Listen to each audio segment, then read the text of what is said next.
First story. A 4-year journey. OP adopting their granddaughters. I have so much to learn about the process. I have been fostering the girls for 2 years, since August. Neither parent can stay off the drugs. They both signed papers, so we could adopt them. I guess I was wondering if anyone could tell me about the whole process and what to expect. Comments. Martorchkite. Give those kids a future. They deserve it. OP. I'm trying. Update. The adoption of my granddaughters, 11 months later. Our adoptions are almost complete.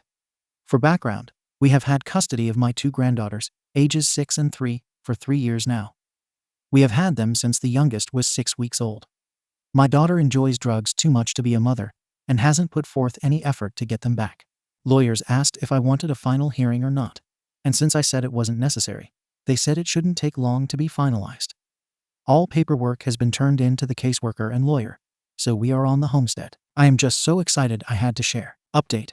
Adoption was final on September 18. After 3 long years of biological parents not trying, the adoption went through for my granddaughters. So at 44 years old, I now have a 6-year-old and a 3-year-old. I keep telling them they are mine forever now with the evil witch cackle. Comments. Cage. Congrats, old mom, from an old dad. At the age of 44, I share lodging with twin 3.5-year-olds. I figure I'll be dropping them off for university and retiring the next day. But I'm having so much fun it doesn't even faze me. OP. Thank you so much, everybody. The only thing I really have a problem with is lack of sleep. I miss you. It's so much harder in your 40s than in your 20s. Update. Adoption of granddaughters. 14 months later. My daughter liked drugs. She had 2 girls. They were put in the system, and I have had them since the 4-year-old was 6 weeks old. After 3 years, I adopted them. I get compliments all the time like this is something extraordinary. I do not pat myself on the back for this. This is not special. These girls are part of my family and will not go to strangers. And this is something that happens a lot. Grandparents raising grandkids has been happening for a long time. I don't feel like I am better than anyone else. If anything, I am worse because I raised their mother, and she turned to drugs. As soon as the adoption was done, I moved 600 miles away to a small town with less access to drugs. I hate the compliments. I feel like a fraud. Thanks for reading. Comments. Nucleophene. You may feel this is what you should be doing, and therefore deserve no praise. But raising grandkids is not an easy feat, and it still makes you a good person to be doing so. And don't feel guilty for your daughter. Parents can do everything right, and people will still turn to drugs. That was her choice, not yours. That being said, as someone from a small town knows, drugs run rampant in small towns, usually due to a lack of anything else to do, just food for thought. Update. My daughter, 4 months later. My daughter has been addicted to meth and heroin for at least 6 years. I have adopted her 2 girls. I moved 500 miles away to get away from the drugs. Now she is in a health crisis and wants to come home to me. On one hand, I miss her with everything in me. On the other hand, I dread the drama that is bound to follow. I have had the girls since the youngest was 6 weeks old. She turns 5 in July. She does not even know her biological mother. While I want her to come and am so worried about her, I am also scared for the children. About blowing up their peaceful lives. It's hard to be the mom of a drug addict. Comments. Last secret. Nope. Tell her to check into a rehab. Revisit if she can stay clean for 90 days. End of story. Derps a lot sometimes. Well, all I can say is make it on your terms, not hers. Set clear black and white boundaries and stick to them. OP. I plan on it. I feel I need to try for her at least once. Everything must be checked before going into the house. I realize it's a hard road, but I am still her mom too.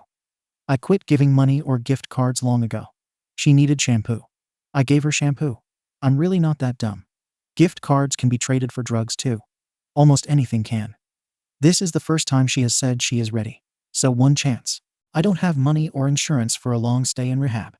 I'm hoping that by removing her from her sources by 500 miles, it will make it very hard for her to get any. While I know drugs are everywhere, I moved to a very tiny town.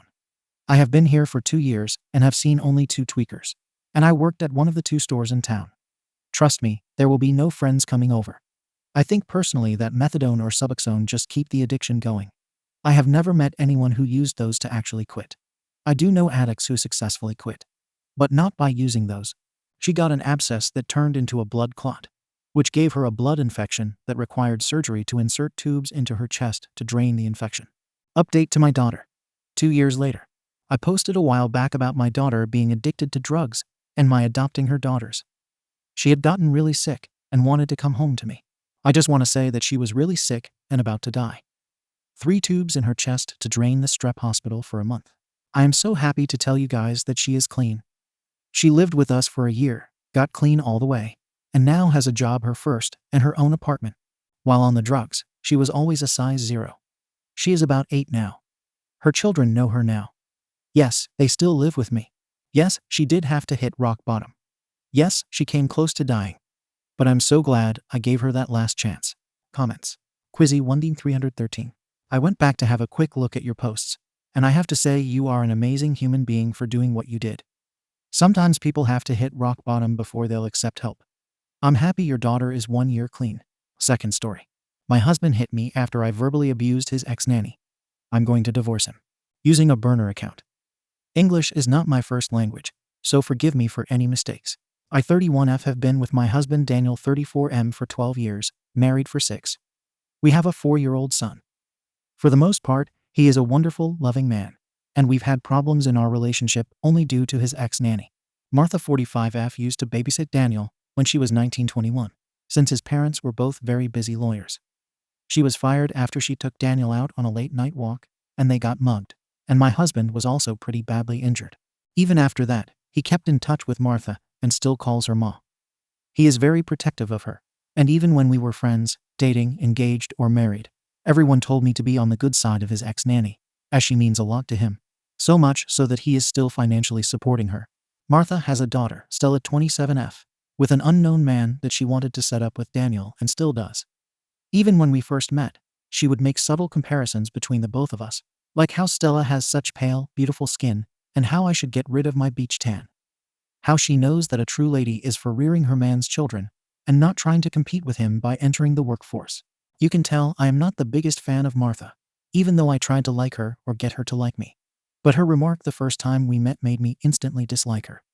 She told me to stop smiling, that there was nothing funny about the situation, and to stop living in the delusion that my smile is pretty. Daniel said nothing at that.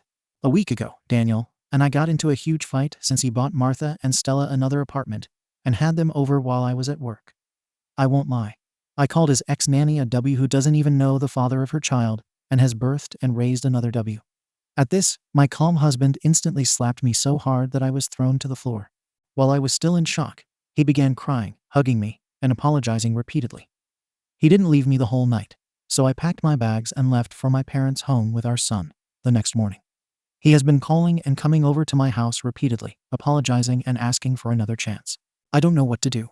My mom tells me I should talk to him since he seems pretty hurt. She doesn't know about the slap. Before this, he had never hit me and rarely raised his voice at me. Am I overreacting? Did I cross a line by insulting his mother figure?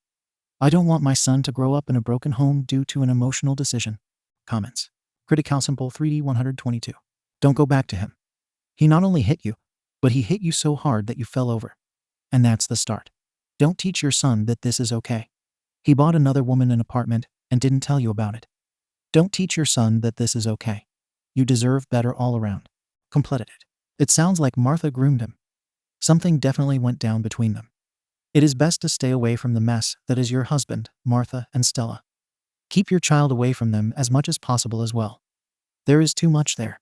Flowers in the attic vibe. Judgment. NTA. Update. 1 day later. I am a mess right now, so forgive any errors. My marriage is coming to an end. I told my parents that he hit me, and they were furious. They demanded that I immediately divorce him, and I am going to do just that. Today afternoon, I agreed to meet him in my parents' yard. He was still not getting it. He brought all kinds of presents, immediately hugged me as soon as I saw him, and offered to buy another apartment for our family. I told him that I'd leave him if he didn't cut off his nanny and her daughter. He began crying once again. It hurt me to see him cry, since he rarely ever does. He asked me not to make him choose since he loves me just as much as he loves them.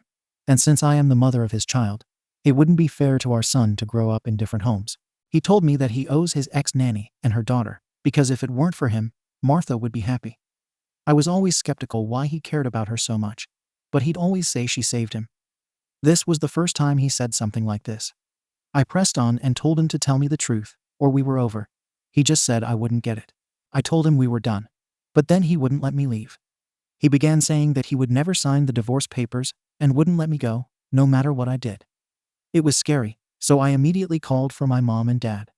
He still wouldn't budge until my dad threatened him with his gun, and he gave me this weird look before he went away. I was honestly never this scared of him, and I had never seen this side of him before. He sounded mad that I was trying to leave him. I just want to get my divorce and live peacefully with my son. Edit. Stella is not Daniel's daughter. They look nothing alike. Moreover, Martha had Stella with a one-night stand as it seems, because when I did ask Daniel about her father, he said he didn't know who he was, but it was a bastard who came one night, left, and ruined Ma. Comments. Bordathome 1962. NTA. Frankly, all the Martha stuff doesn't matter. He hit you. He won't go away until your father gets a gun. You're scared of him. That's enough. And his threat that he won't let you go. That needs at least a restraining order. Hold fast, O2. This, yeah. The first post massively sounds like he's been either traumatized or manipulated by the nanny. Either way, it's not OP's problem, and he's proven he isn't safe to be around. She did the right thing there. Thank you for watching the video. If you are interested in listening to these kinds of stories, we've got more in store for you. Simply subscribe to our channel, hit the like button, and share it with your friends.